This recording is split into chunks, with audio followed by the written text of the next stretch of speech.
اس قسم کی کوئی بات تو بھلے سے بھی نہیں سوچی تھی۔ کتنے مشکل میں تھے اور ستم یہ کہ یہاں سے کوئی کچھ نہیں کر سکتا تھا۔ زندگی میں بعض مقام ایسے بھی آتے ہیں جب انسان بالکل بے بس ہو کر رہ جاتا ہے۔ اس کی سمجھ میں نہیں آ رہا تھا کہ نبیلہ کو 2 حرف تسلی کے کیسے کہے۔ بہت کوشش کرنے کے بعد بھی وہ بھی ایک لفظ نہیں کہہ سکی تو اٹھ کر کچن میں آ گئی۔ چولہے پر چائے کا پانی رکھا اور سیڑھی پر بیٹھ کر پیشانی گھٹنوں سے ٹکا لی۔ آنسو جیسے چھلکنے کو بےتاب تھے اور اب اس نے روکنے کی کوشش بھی نہیں کی۔ کتنی دیر بعد اماں نے آ کر جھانکا۔ چولہے پر چائے کا پانی سوکھ چکا تھا اور اسے اپنا ہوش نہیں تھا۔ ربیہ، اماں نے اس کے کندھے سے تھام کر ہلایا تو وہ ان کے سینے میں منہ چھپا کر سسکنے لگی۔ آواز سن کر ربیہ بھی وہیں آ گئی اور اب اماں ہی کو انہیں سنبھالنا تھا۔ کمال ضبط کا مظاہرہ کرتے ہوئے دونوں کو چپ کرایا، پھر ڈانٹنے لگی۔ شکر کرو اللہ نے کسی بڑے امتحان میں نہیں ڈالا۔ کچھ وقت گزر گیا ہے، کچھ گزر جائے گا۔ دعا کرو اللہ ساتھ خیریت کے اسے واپس لائے۔ اور دیکھو خبردار کسی کو بتانا مت۔ لوگوں کو تو یوں بھی کوئی موقع چاہیے ہوتا ہے۔ جاؤ جا کر منہ ہاتھ دھو لو، میں کھانا گرم کر کے لاتی ہوں۔ وہ دونوں ایک دوسرے سے نظر چراتی ہوئی کچن سے نکل آئی۔ اس کی نظریں کی بورڈ پر حرکت کرتی یاسمین کی انگلیوں پر جمی تھی، لیکن ذہن اپنی ہی پریشانی میں الجھا تھا۔ کتنی سوچیں تھی اور ہر سوچ کے اختتام پر سوالیہ نشان۔ تمہیں کیا پریشانی ہے؟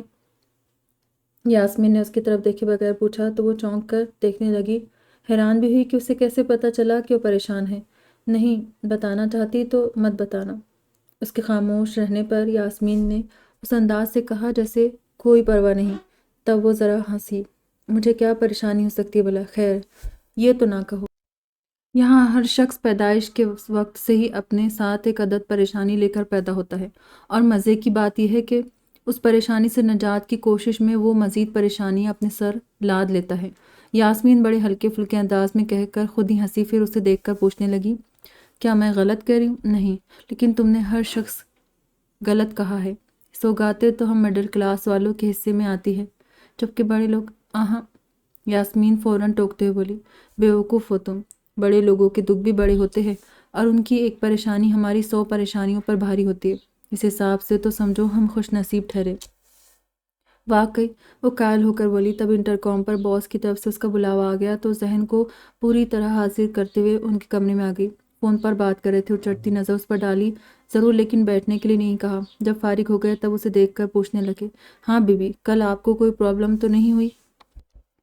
نو سر، وہ یہی کہہ سکتی تھی۔ گڈ، انہوں نے پرسوچ انداز میں سر ہلایا، پھر کہنے لگے، ایک بات یاد رکھے گا، سب کچھ ایک دم نہیں ہو جاتا، دھیرے دھیرے، اور جب موقع دیکھے اس سے بات کرے، اور جب وہ آپ کو اپنا دوست سمجھنے لگے تب آپ اسے چہرے کی سرجری پر آمادہ کر سکتی ہے۔ اس سے پہلے اگر کوئی بات کرے گی تو ہتے سے اکھڑ جائے گا، لہٰذا بہت محتاط رہیے گا۔ جی، اور ہاں، گھر آپ نے دیکھ لیا ہے، اب آپ خود چلی جائیے گا۔ کچھ نہیں بولی، تب انہوں نے جانے کے لیے کہا تو وہ دوبارہ اپنے کمرے میں آ گئی۔ انتہائی بے دلی سے بیگ اٹھایا اور بڑے سے دوپٹے کو پھیلا کر اوڑھ ہی رہی تھی کہ یاسمین پوچھنے لگی، جا رہی ہوں؟ ہاں، یہاں کی ڈیوٹی ختم، وہ بے دھیانی میں کہہ گئی۔ کیا مطلب؟ پارٹ ٹائم بھی کہیں جاب کر رہی ہو؟ ارے نہیں، وہ ہنسی اور وضاحت کیے بنا باہر آ گئی۔ پھر سنی کو کوئی گھنٹہ بھر اس نے پڑھایا، کچھ دیر بیگم صاحبہ کے پاس بھی بیٹھی، لیکن اس تمام وقت میں وہ نظر نہیں آیا، اور نہ صرف اس دن بلکہ اگلا پورا ہفتہ اس پر نظر نہیں پڑی۔ غالباً وہ جان بوجھ کر اس کی آمد پر خود کو اپنے کمرے میں بند کر لیتا تھا، اور اس طرح تو وہ کچھ بھی نہیں کر سکتی تھی۔ اگر اس کا کام صرف سنی کو پڑھانا ہوتا تو حقیقتاً اس کا سامنا نہ ہونے پر شکر کرتی، لیکن وہ تو بھیجی ہی اس کے لیے گئی تھی اور وہی غائب تھا۔ اس روز سنی کو ہوم ورک کرواتے اس نے پوچھ لیا، سنو، تمہارے ماما کہاں ہیں؟ ماما اپنے اسٹڈی روم میں۔ سنی نے لکھنے میں مصروف رہ کر جواب دیا تو کچھ دیر سوچنے کے بعد بولی، تم ہوم ورک کرو، میں بھی آتی ہوں۔ آپ ماما کے پاس جا رہی ہے؟ سنی کے پوچھنے پر ذرا مسکرائی، ہاں، مجھے ان سے ایک کتاب لینی ہے، بس ابھی آتی ہوں۔ اس کا گال تھپک کر اٹھ کھڑی ہوئی، پھر اس کے کمرے کی طرف جاتے ہوئے وہ خاصی پزل سی ہو رہی تھی اور کچھ عجیب سا بھی محسوس کر رہی تھی، لیکن جائے بنا چارہ بھی نہیں تھا۔ بہت ہلکے سے دروازے پر دستک دی اور کمین کی آواز پر اندر داخل ہوئی تو وہ اسی کی طرف دیکھ رہا تھا۔ غالباً اس کی آمد غیر متوقع تھی۔ جب ہی پہلے حیران ہوا، پھر ناگواری سے چہرہ دوسری طرف موڑ لیا تو بہت سنبھل کر بولی، شاید آپ کو میرا آنا ناگوار گزرا ہے۔ فرمائیے، کیا کام ہے؟ اس کی طرف دیکھے بغیر بولا، کام تو کوئی نہیں، البتہ ایک بات پوچھنی تھی۔ اس نے بے اختیار اس کی طرف چہرہ موڑ کر سوالیہ نظروں سے دیکھا، تو صرف اس پر سے نظر ہٹانے کی خاطر ناخنوں سے کھیلتے بولی، اول روز آپ نے کہا تھا کہ آپ ہر جگہ نظر آئیں گے، لیکن اس کے بعد سے نظر ہی نہیں آئے۔ میرا مطلب ہے اگر آپ نے میری وجہ سے خود کو پابند کر لیا ہے تو۔ قصدن خاموش ہو گئی، ذرا سی پل کے اٹھا کر دیکھا تو صاف کوئی سے بولا، آپ ٹھیک سمجھی ہے، آپ ہی کی وجہ سے میں خود کو مقید کر لیتا ہوں، تو اس کا مطلب ہے میں یہاں نہ آیا کروں۔ میں آپ کو منع نہیں کر رہا تو اور کیسے منع کیا جاتا ہے؟ آپ زبان سے نہ کہیں، لیکن آپ کا رویہ تو یہی ظاہر کر رہا ہے۔ خلاف مزاج وہ بڑی جرأت کا مظاہرہ کر رہی تھی۔ آپ سنی کی ٹیچر ہیں، صرف اسے سے مطلب رکھے، دوسروں کے رویوں سے آپ کو کیا غرض؟ وہ قدرے اکھڑے لہجے میں بولا تو کچھ دیر سوچنے کے بعد کہنے لگی، ٹھیک ہے، مجھے صرف سنی سے مطلب رکھنا چاہیے، لیکن کیا آپ کو سنی سے کوئی دلچسپی نہیں؟ کیوں نہیں؟ پھر تو آپ کو آ کر دیکھنا چاہیے کہ میں اسے کیا پڑھا رہی ہوں۔ بیگم صاحبہ تو غالباً اس وقت سو رہی ہوتی ہے، اور آپ کو بھی کوئی پرواہ نہیں۔ اس طرح تو شاید میں خود اپنے کام سے انصاف نہیں کر سکوں گی، ظاہر ہے جب کوئی پوچھنے والا ہی نہیں ہوگا۔ لیکن میں اس کی بات پر الجھ گیا، انداز ایسا تھا جیسے سمجھ میں نہ آ رہا ہو کہ کیا کہے۔ تب ادھر ادھر دیکھتے ہوئے بولی، ٹھیک ہے، آپ اس کمرے سے نکلنا نہیں چاہتے تو کل سے میں سنی کو یہیں بیٹھ کر پڑھایا کروں گی۔ وہ اپنی بات ختم کرتے کمرے سے نکل آئی۔ اب کل جو ہوگا دیکھا جائے گا۔ سنی کے پاس بیٹھتے اس نے سوچا، پھر توجہ سے اسے پڑھانے لگی۔ بچہ خاصا ذہین تھا، منٹوں میں سبق یاد کر لیتا تھا۔ پھر اسے سوال کرنے لگتا، اس وقت پوچھنے لگا، ٹیچر آپ کا گھر کہاں ہے؟ میرا گھر؟ اور گھر کے ساتھ اسے یاد آیا کہ آج اماں نے جلدی آنے کو کہا تھا، کیونکہ صبح نبیلہ کی طبیعت کچھ خراب تھی اور اماں کا خیال تھا اسے ہاسپٹل لے جانا پڑے گا۔ بس وہ فوراً کھڑی ہو گئی، سنی سے ہاتھ ملا کر خدا حافظ کہا اور باہر نکل آئی۔ تمام راستہ اپنی یادداشت کو کوستی رہی کہ دن میں ایک بار بھی اسے خیال نہیں آیا اور اب پتہ نہیں اماں نبیلہ کہاں ہوگی۔ پھر گھر کا کھلا دروازہ دیکھ کر اسے قدرے اطمینان ہوا۔ اندر آئی تو اماں کچن سے نکل رہی تھی، اسے دیکھتے ہی خوش ہو کر بولی، بھتیجا مبارک ہو۔ بھتیجا؟ ایک دم ہلکی پھلکی ہو گئی، پھر فوراً پوچھا، بھابھی کہاں ہے؟ اندر؟ اللہ کا شکر ہے وقت پر دائی مل گئی، کوئی پریشانی نہیں ہوئی۔ اماں اسے تفصیل سے بتانے لگی، لیکن اس کا دھیان نومولود کی طرف تھا۔ اچھا اچھا کرتی اندر بھاگ گئی اور بیگ ایک طرف پھینک کر پہلے بچے کو بازو میں اٹھایا، پھر نبیلہ کو دیکھ کر شرارت سے ہنسی اور اس کے جھیپنے پر اسی انداز بولی، سچ کہوں بھابھی، بچہ نہ آپ پر ہے نہ بھیا پر۔ پھر کس پر ہے؟ یہ اپنے دادا پر ہے، بالکل ابا کی شکل کا لگ رہا ہے۔ وہ بچے کو دیکھتے بولی، پھر اس کے نرم نرم گالوں پر ہونٹ رکھ دیے۔ اے پہلے منہ تو دھو لو۔ اماں نے اسے ٹوکا تو مصنوعی حیرت کا مظاہرہ کرتے بولی، کیا مطلب ہے آپ کا؟ کیا بغیر وضو کے اس سے پیار نہیں کیا جا سکتا؟ لو، میں نے وضو کرنے کو کب کہا؟ تو اب کہہ دیجئے۔ باتیں بنانے کی بجائے جا کر کچن دیکھو، صبح سے کمر اکڑ گئی ہے۔ اماں کمر پکڑ کر بیٹھ گئی تو اس نے بچے کو ان کی گود میں ڈال دیا، پھر خصوصاً نبیلہ کے کھانے کا پوچھ کر کچن میں آ گئی۔ کچھ دیر بعد بچے کے رونے کی آواز آئی تو اسے لگا کتنے دنوں سے اس گھر میں چھایا جمود ٹوٹنے لگا ہے، فضا بھی رنگ بدل رہی تھی۔ تب اسے بھیا کا خیال آیا اور یہ کہ اگر وہ یہاں ہوتے تو اس خوشی کا رنگ بھی کچھ اور ہوتا، اور نبیلہ بھی یقیناً ان کی کمی شدت سے محسوس کر رہی ہوگی۔ پتہ نہیں کیا کیا ارمان ہوں گے اس کے دل میں، سوچتے اندر آئی اور دراز میں سے اپنی جمع پونجی نکال کر اماں کے آگے رکھتے بولی، اماں کچھ مٹھائی وغیرہ منگوائیے نا۔ اور اماں ماتھے پر ہاتھ مارتے بولی، لو میری بھی مت ماری گئی ہے، کتنی بار پڑوس کے بچوں کو بازار بھیج کر مٹھائی منگوانا بھول گئی، اب منگوا لیجئے، بلکہ آپ خود لے آئے۔ وہ اماں کو بھیج کر نبیلہ کے پاس آ بیٹھی اور اس سے ادھر ادھر کی باتیں کرنے لگی۔ اگلے دن اس کا آفس جانے کو بالکل دل نہیں چاہ رہا تھا۔ اماں نے بھی کہا کہ چھٹی کر لو، لیکن نئی نئی جاب تھی، ابھی پورا ایک مہینہ بھی نہیں ہوا تھا، اس لیے دل نہ چاہتے بھی جانا پڑا۔ آفس آئی تو معلوم ہوا یاسمین چھٹی پر چلی گئی ہے۔ خاصی بددل ہوئی کیونکہ وہ تو ابھی سیکھنے کے مراحل میں تھی، اور جب یاسمین ہی نہیں تھی تو اس کا کیا کام۔ کچھ دیر یوں ہی فارغ بیٹھی رہی، پھر سر سے چھٹی لینے کی غرض سے ان کے کمرے میں چلے آئی۔ ان کے کچھ پوچھنے سے پہلے ہی کہنے لگی، سر یاسمین تو نہیں آئی؟ کیا میں بھی چلی جاؤں؟ جانا چاہے تو چلی جائے، لیکن میرے گھر سے ہو کر جائیے گا۔ انہوں نے سہولت سے اسے اس کی اصل کام یاد دلایا اور وہ بہت جھنجلاتی ہوئی باہر نکلی۔ بھلا یہ کون سا وقت ہو جانے کا؟ اس وقت تو سنی بھی اسکول میں ہوگا اور کیا بہانہ کرے گی؟ تمام وقت یہی سوچتی رہی۔ گیٹ سے داخل ہوئی تو وہ لان میں کھڑا نظر آیا، ایک ہاتھ میں رول کیا ہوا اخبار تھا اور جانے کس خیال کی گرفت میں تھا کہ پیشانی پر لکیریں گہری ہو گئی۔ وہ اسے متوجہ کرنے کے لیے ذرا سا کھانسی تو وہ چونک کر اسے دیکھنے لگا اور بوکھلاہٹ میں وہ یہی کہہ سکی، وہ سنی تو اس وقت اسکول ہوتا ہے۔ خلاف عادت اس نے نرمی سے جواب دیا، لیکن وہ اپنی بوکھلاہٹ پر قابو نہیں پا سکی۔ جی مجھے معلوم ہے۔ پھر اس نے پوچھا، پھر فوراً احساس ہونے پر کہنے لگا، آپ پلیز اندر چلیں۔ نہیں بس یہی ٹھیک ہے۔ کیا ٹھیک ہے؟ میرا مطلب ہے میں ذرا جلدی میں ہوں، بس یہ بتانے آئی تھی کہ میں آج سنی کو پڑھانے نہیں آ سکوں گی۔ اپنی بات ختم کر کے اس کی طرف دیکھا تو قدر تعجب کے اظہار کے ساتھ بولا، کمال ہے، صرف یہی بتانے کے لیے آپ نے زحمت کی؟ میں جاؤں؟ اسے جانے کی جلدی تھی۔ As you like. وہ ذرا سا کندھے اچکا کر لا تعلق سا ہو گیا تو جلدی سے پلٹ کر باہر نکل آئی۔ اچانک ہی اس شخص کا دکھ محسوس ہونے لگا اور بلا ارادہ اس کے بارے میں سوچنے لگی کہ پتہ نہیں پہلے کیسے ہوگا۔ باس نے بتایا تھا کہ وہ اپنے حلقے میں بہت مقبول تھا اور اب ایک دم سے تنہا ہو کر پتہ نہیں وہ کیسے زندہ تھا۔ سچ مچ اس سے ہمدردی محسوس کرنے لگی۔ پھر سارا دن وقفے وقفے سے اس کا دھیان آپ ہی آپ اس کی طرف چلا جاتا، کبھی اس کے کل کو سوچتی جب زندگی اپنی تمام تر خوبصورتیوں سمیت اس پر مہربان تھی۔ گو کہ وہ اس وقت اس سے نہیں ملی تھی، پھر بھی سوچ سکتی تھی کہ جو وہ چاہتا ہوگا پا لیتا ہوگا، سب کچھ اسے حاصل ہوگا۔ اور آج وہ کتنا تہی دست تھا۔ سب کچھ ہوتے ہوئے بھی غالباً لوگوں کے رویوں نے اسے اس درجے مایوس کیا تھا کہ وہ خود پر زندگی کے دروازے بند کر رہا تھا۔ ابھی تک تو یہ جاب اس کی مجبوری تھی، لیکن اس روز وہ ایک نئے عزم کے ساتھ اس گھر میں داخل ہو رہی تھی۔ سنی اپنا بیگ لے کر آیا تو وہ بڑے آرام سے اس کا ہاتھ پکڑ کر اس کے اسٹڈی روم میں لے آئی، اور وہ جس نے اس کی بات کو اہمیت نہیں دی تھی وہ واقعی حیران ہو گیا، اور اس سے پہلے کہ کچھ کہتا وہ بول پڑی، ہم آپ کو ڈسٹرب نہیں کریں گے۔ سر جھٹک کر دوبارہ کتاب میں مصروف ہو گیا۔ تب وہ ٹیبل کے دوسرے سرے پر جا بیٹھی اور سنی کو دائیں طرف بٹھا کر فوراً اس کی ڈائری دیکھنے لگی۔ ٹیچر، آپ کل کیوں نہیں آئی تھی؟ سنی بیگ میں سے کاپی نکالتے ہوئے بولا۔ کل مجھے کچھ کام تھا، اس نے جواب دینے کے ساتھ ڈائری اس کے سامنے رکھ دی اور ایک ایک سبجیکٹ کا ہوم ورک سمجھانے لگی۔ پھر جب سنی لکھنے میں مصروف ہو گیا تو اس کی نظریں شیشے کی الماریوں میں بھٹکنے لگی۔ موٹی موٹی جلدوں میں پتہ نہیں کون سا اسرار بند تھا۔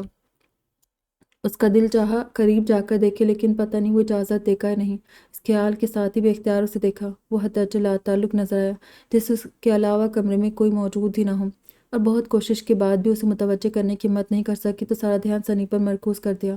وہ ہوم ورک کر چکا تھا۔ دھیمی آواز میں اسے نظم یاد کروانے لگی۔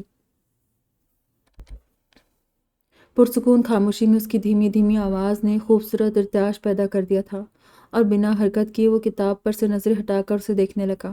ہلکے ہلکے سر ہلاتے وہ اس کا پڑھنے کا انداز بے حد دل نشین تھا۔ سنی کو دہرانے کا اشارہ کرتی، پھر اس کے ایک ایک لفظ پر اس کا سر اسی انداز سے ہلتا۔ آنکھیں سنی کے معصوم چہرے کو بڑے پیار سے تک رہی تھی، ہونٹوں کا بھی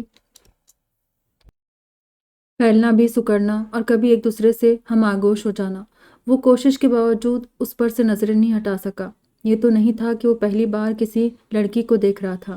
سال بھر پہلے کتنی لڑکیاں اس کی دوست تھی، اور ان میں نعیمہ اور اینی کے ساتھ اس کی اچھی خاصی انڈرسٹینڈنگ تھی، لیکن انہیں دیکھ کر بھی وہ کبھی اس طرح بے اختیار نہ ہوا تھا، اور شاید اس نے اپنے چہرے پر اس کی نظریں محسوس کر لی تھی۔ کچھ عجیب سا لگا اور سنی کے ہاتھ سے کتاب لے کر اس طرح سامنے کی کہ درمیان میں پردہ سا حائل ہو گیا۔ ذرا سا چونک کر خود کو سخت سرزنش کرنے لگا، تبھی اس کی آواز آئی، شاباش!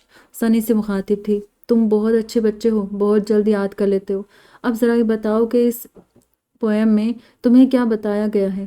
تھینک یو گاڈ، بچے نے اپنی عمر اور سمجھ کے حساب سے کہا، تو وہ اس کے حوصلہ افزائی کرتے بولی، ہاں، ہمیں اللہ کا شکر ادا کرنا چاہیے، اس نے ہمیں اتنی بہت ساری چیزیں دی ہیں، اتنے بہت پیارے رنگوں سے سجی دنیا، اتنی پیاری زندگی۔ نہیں لیکن ٹیچر، ماما تو کہہ رہے تھے یہ دنیا اچھی نہیں ہے۔ سنی نے اس کی بات درمیان میں چک لی، آپ کے ماما غلط کہہ رہے تھے، وہ فوراً کہہ گئی، اور اس نے جس انداز سے کتاب کو زور سے بند کیا، اس سے وہ اندر ہی اندر سہم گئی کہ اب پتہ نہیں اس کا کیا حشر ہونے والا ہے۔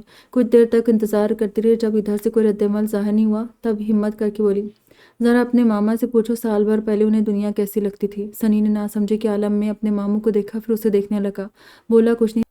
تب وہ جو ایک کتاب سے درمیان میں پردہ تانے بیٹھی تھی اسے ٹیبل پر رکھتے ہوئے بولی، بیٹا، ہم انسان بڑے ناشکرے ہیں، جب تک خوبصورت، جوان اور توانا ہوتے دنیا کے ساتھ بلکہ دنیا کو اپنے ساتھ چلا رہے ہوتے، اس وقت تک دنیا ہمیں بڑی اچھی لگتی ہے۔ اس کی رنگینیوں میں کھو کر ہم تھینک یو گاڈ کہنا بھول جاتے ہیں، پھر جب کسی وجہ سے ہم دنیا کا ساتھ نہیں دے پاتے تو اسے برا کہتے۔ چہ یہ تو اچھی بات نہیں ہے نا۔ سنی اس کی باتیں نہیں سمجھ رہا تھا، پھر بھی آخر میں اس کے پوچھنے پر یوں ہی سر ہلانے لگا، اور وہ سنی کو کب سنا رہی تھی، اس کی آڑ میں اس سے مخاطب تھی، آپ کے ماما کو کم از کم آپ کے سامنے دنیا کو برا نہیں کہنا چاہیے، اس لیے کہ آپ کے سامنے طویل زندگی ہے، اس میں آپ کو بہت کچھ پانا ہے۔ اگر آپ ابھی سے آپ کا معصوم دل دنیا سے اچاٹ ہو جائے گا تو اپنے ماما کی طرح آپ بھی ایک کمرے میں بند ہو کر بیٹھ جاؤ گے، اور یہ اچھی بات نہیں ہے۔ آپ باہر نکلو، سارے رنگ آپ کے ہیں، لیکن ایک بات یاد رکھنا بیٹا کہ ان رنگوں میں کھو کر کبھی تھینک یو گاڈ کہنا نہیں بھولنا، اوکے؟ وہ سنی کا گال تھپک کر ہلکے سے مسکرائے، جانے اس کی اپنی زندگی پر اس وقت کون سا رنگ تھا کہ مسکراتے ہوئے بھی وہ بے حد اداس اور تنہا سی لگ رہی تھی۔ بندہ خود تاریک راہوں پر کھڑا ہو اور دوسروں کو روشنی کی بشارت دے، کمال تو تھا۔ وہ اچانک اس کے سامنے خود کو بہت چھوٹا محسوس کرنے لگا، کچھ مضطرب سے انداز میں اٹھتے بولا، سنی، آپ کی ٹیچر ٹھیک کہہ رہی ہے، دنیا تو آج بھی اسی طرح خوبصورت ہے، بس ہم۔ اس کے دیکھنے پر وہ ہونٹ بھینچ کر الماری کی طرف بڑھ گیا۔ تب اس نے گھڑی پر نظر ڈالی، 5 بج رہے تھے، بیٹا چلو، اپنی کتابیں سنبھالو، میں جا رہی ہوں۔ کرسی دھکیل کر کھڑی ہو گئی اور سنی سے ہاتھ ملا کر دروازے تک آئی تھی کہ اس نے پکارا، سنیں ٹیچر۔ اس نے رک کر سوالی نظروں سے دیکھا تو فقط اتنا بولا، تھینک یو۔ وہ نہیں سمجھی اور وضاحت سننے کے لیے پوری اس کی طرف گھوم گئی۔ تب اسے اپنی بات کہنی پڑی، آپ نے بروقت احساس دلا دیا، ورنہ میں نہ جانے میں اس معصوم ذہن کو۔ آپ پلیز بیٹھے نا، میں چائے منگواتا ہوں۔ وہ اپنی پہلی کامیابی پر ذرا سی مسکرائی، پھر معذرت کرتے بولی، سوری، چائے کے لیے رکی تو دیر ہو جائے گی، ڈرائیور چھڑائے گا، سوری اگین، میں گاڑی میں جانا افورڈ نہیں کر سکتی۔ آپ سمجھی نہیں، میں ٹیکسی کی بات نہیں کر رہا۔ اس کے الجھنے پر محسوس ہو کر بولی، میں سمجھ گئی ہوں، لیکن اپنی بات آپ کو نہیں سمجھا سکتی، اوکے، خدا حافظ۔ وہ بڑے آرام سے اسے الجھتا چھوڑ کر باہر نکل آئی۔ پھر کتنے بہت سارے دن گزر گئے۔ وہ جو اتنی ڈرپوک اور بزدل ہوا کرتی تھی، وہ اس خوبی سے حالات سے نبرد آزما تھی کہ کسی وقت اسے خود اپنے آپ پر حیرت ہوتی کہ وہ خود اندر سے شکستہ اور مایوس ہونے کے باوجود کسی طرح دوسروں کو حوصلہ دینے کھڑی ہو جاتی ہے۔ بھیا کے لیے وہ خود بہت شرمندہ تھی، گو کہ اب ان کے خط باقاعدگی سے آتے تھے، لیکن وہ آئندہ کا سوچتی تھی، یعنی عزیز رشتہ دار سب اتنا جانتے تھے کہ بھیا باہر گئے ہوئے، یہ کسی کے علم نہیں تھا کہ وہاں وہ اسیری کے دن کاٹ رہے، اور ان کی واپسی پر ظاہر ہے لوگ اسی حساب سے ان کی پذیرائی کرے گئے جیسے باہر آنے سے والوں کی جاتی ہے۔ پھر ان سے چھوٹے موٹے تحائف کا مطالبہ بھی کیا جائے گا۔ اب وہ جو خود تہی دست ہو، وہ کسی کو کیا دیں گے بھلا؟ پتہ نہیں اماں کی نگاہیں ان حالات تک رسائی حاصل کر سکی تھی یا نہیں۔ وہ ضرور سوچتی اور کرتی تھی، اس کے باوجود جب بھی نبیلہ کو آزردہ یا مایوس دیکھتی اسے سمجھانے بیٹھ جاتی۔ اس طرح اس کی اپنی زندگی میں دور دور تک کوئی دیا نہیں جلتا تھا۔ کچھ لوگ جو اس کے انتظار میں تھے کہ اس کا بھائی باہر سے اس کے لیے بہت سا سامان لے کر آئے گا، یقیناً بھیا کے خالی ہاتھوں کو دیکھتے وہ منہ موڑ لیں گے، اس لیے کسی خوش فہمی کا دامن تھام کر کچھ دیر کو ہی صحیح اپنی اندھیری راہوں میں کوئی دیا نہیں جلایا تھا۔ اس کے باوجود آگاہ جہانگیر کے راستے میں چراغ رکھ رہی تھی، اور یہ بھی جانتی تھی کہ ان چراغوں کی روشنی میں جب وہ اپنا راستہ پا لے گا تو پھر اسے اپنی اس دنیا میں آنا ہوگا، اور یہاں کچھ زیادہ حقیقت پسندی سے سوچتے ہوئے وہ کچھ غلطی کر رہی تھی۔ اسے خبر ہی نہیں تھی کہ وہ چراغوں کی لو اس کی آنکھوں میں دیکھتا ہے۔ اگر دنیا پھر سے حسین نظر آنے لگی ہے تو سارا حسن صرف اس کے وجود کا مرہون منت ہے۔ اگر زندگی سے پیار ہونے لگا ہے تو صرف اس کے لیے، لیکن وہ اپنے جذبوں پر بند باندھنے پر مجبور ہے، بلکہ بے حد خوفزدہ کہ ایسا نہ ہو کبھی انجانے میں ہی اظہار لبوں تک آ جائے، اور جواب میں اگر لحاظ مروت کا دامن تھام کر وہ کچھ بھی نہ کہہ سکی تب بھی اس کی ایک نظر اسے مار ڈالنے کے لیے کافی ہوگی۔ سارا دن اسے سوچتے اس کا انتظار میں گزرتا، اور جب وہ آتی تو خود پر 1000 پہرے بٹھا دیتا، کبھی بے اختیار بولنے میں پہل کرتا تو کبھی رک رک کر جاتا، اور وہ کیونکہ بہت کم اسے براہ راست دیکھتی تھی اس لیے سمجھ نہیں پاتی تھی، قصداً سر جھکا کر کبھی ادھر ادھر دیکھتے ہوئے اور اکثر سامنے رکھے گلدستے پر نظر جمائے روانی سے بول جاتی تھی۔ بہرحال اس عرصے میں اس کے ساتھ ہلکے پھلکے موضوعات پر بڑے آرام سے بات کرنے لگا تھا، اور ظاہر ہے سنی کو پڑھانے کا تو بہانہ تھا، ورنہ اس کا اصل کام اسے مایوسی سے نکال کر یہ یقین دلانا تھا کہ وہ قابل نفرت نہیں ہے۔ اس لیے اب وہ بڑے آرام سے سنی کو 15 منٹ میں ہوم ورک کروا کر فارغ کر دیتی، پھر اس کے ساتھ کوئی موضوع چھیڑ دیتی، اور ہر معاملے میں خود اس کی اپنی معلومات صفر ہوتی، کیونکہ اس نے بہت محدود زندگی گزاری تھی، جبکہ اس کی نہ صرف معلومات بلکہ مشاہدہ بھی بے حد وسیع تھا۔ پھر بھی وہ ظاہر نہیں کر رہا تھا، بلکہ کم بولتا اور اسے زیادہ موقع دیتا۔ پتہ نہیں، شاید وہ بولتی بھی اچھی لگتی تھی۔ اس وقت بات کرتے کرتے اچانک اس سے پوچھنے لگی، آپ اتنے الگ تھلگ کیوں ہو گئے ہیں؟ اس نے کوئی جواب نہیں دیا تو خود ہی کہنے لگی، غالباً لوگوں کے رویوں سے دل برداشتہ ہو کر آپ نے کنارہ کشی اختیار کر لی، لیکن یہ کوئی اچھی بات تو نہیں ہے۔ یہ آپ اس لیے کہہ رہی ہے کہ یہ سب آپ کے ساتھ نہیں ہوا۔ آپ تصور بھی نہیں کر سکتی کہ مجھے کیسی کیسی نظروں کا سامنا کرنا پڑا۔ پھر لوگوں کے ریمارکس، اس کے اندر ڈھیر ساری تلخی بھری تھی جو اس کے لہجے میں در آئی تھی، اور وہ بہت خاموشی سے اسے سننے لگی۔